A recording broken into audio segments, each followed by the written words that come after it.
যারা সব সময় আস্তাগফিরুল্লাহ পড়ে তাদের রিজিকের কোনো টেনশন হয় না, রিজিক নিয়ে তাদের আর কোনো চিন্তা থাকে না। আল্লাহ নবী নূহ আলাইহিস সালাম যিনি ওনার জাতিগোষ্ঠীকে বলেছিলেন ফাকুল তুস্তাগফিরু রাব্বাকুম ইন্নাহু কানা গাফফারা, তোমরা বেশি বেশি ইস্তিগফার পড়ো, তিনি ক্ষমাশীল।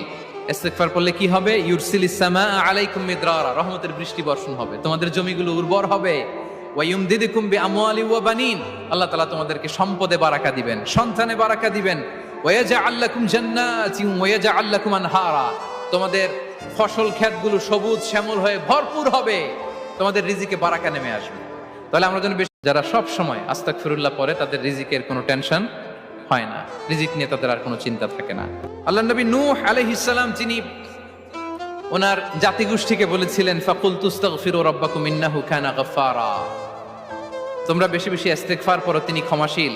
ইস্তিগফার করলে কি হবে? ইউরসিলিস সামা আলাইকুম